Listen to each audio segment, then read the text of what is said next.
Next है artificial hive के बाद, ठीक है, जो है हनी एक्सट्रैक्टर। हनी एक्सट्रैक्ट कैसे किया जाता है, ठीक है, जैसे आपने सेंट्रीफ्यूगल मशीन अगर उसके बारे में सुना है तो सेम वैसा ही एक कंटेनर होता है, ठीक है।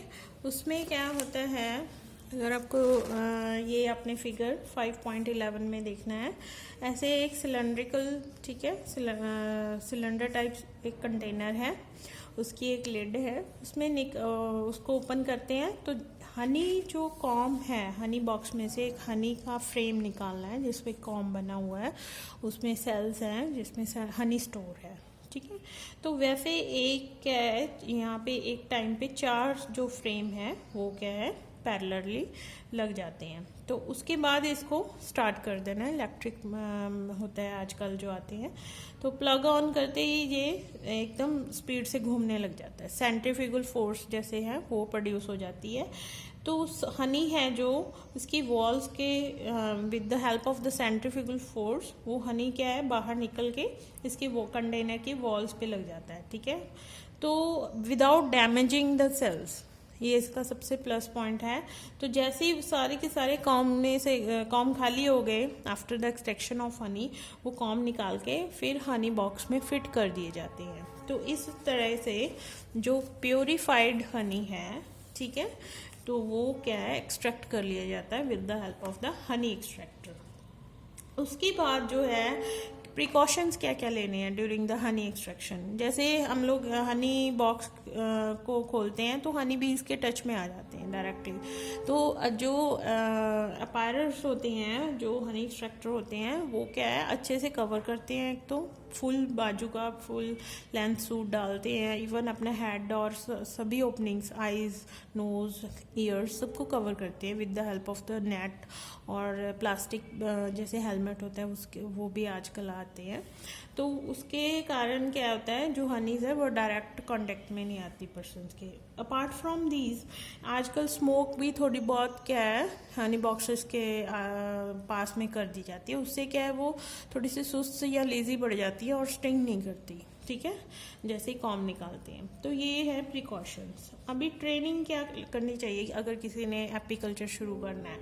सबसे पहले एक तो उसको बिहेवियर, हनी बी का बिहेवियर पता होना चाहिए, फिर उसको पता होना चाहिए कि कौन कौन सी स्ट्रेन्स आजकल मार्केट में अवेलेबल हैं, उसने कौन सी करनी है उसमें से, ठीक है। फिर उसको पता होना चाहिए कि कौन सी रेस है, अगर कोई अच्छा नहीं हनी बन रहा तो कौन सी वो यूज़ करे, रिप्लेस करे हनी बी की, कौन सी रेस अच्छा हनी देती है, ठीक है। तो ऐसा इसको बेसिक नॉलेज होनी चाहिए।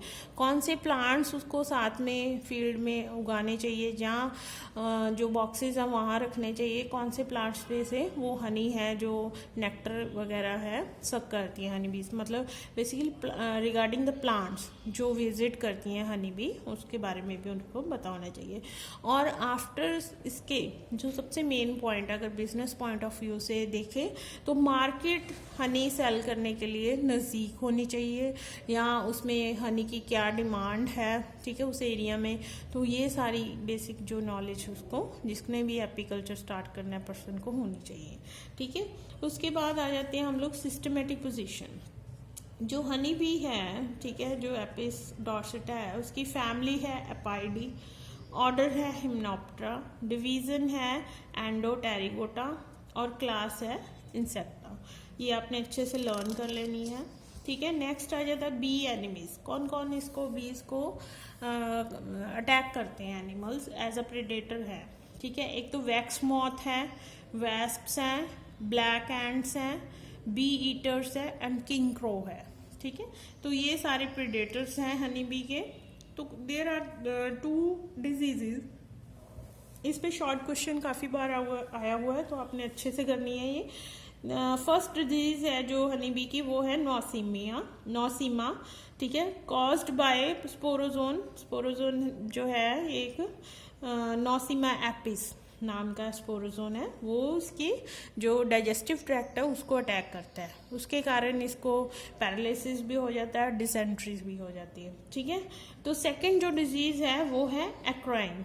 Eccrine is caused by a parasite, ठीक है, माइट है, उसका नाम है क्रैपिस वुडी, ठीक है, तो ये दोनों डिजीजेस कर लेने हैं, ये शॉर्ट क्वेश्चन में आ जाते हैं आपको। Now comes to the composition of honey. क्या है कॉम्पोजिशन में?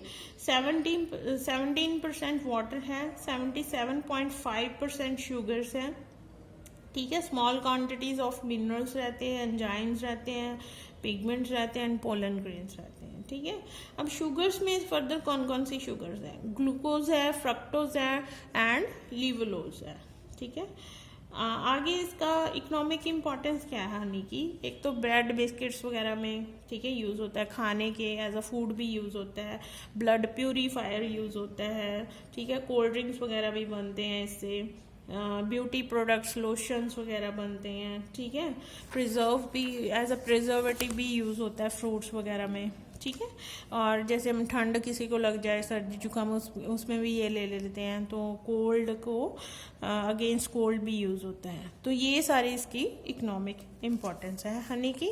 तो इसी के साथ आज का आपका जो टॉपिक चल रहा है एपीकल्चर, वो बेटा आज ख़त्म होता है। तो ये आपने प्लीज़ पढ़ लेना अपनी बुक में से, ठीक है। Thank you very much.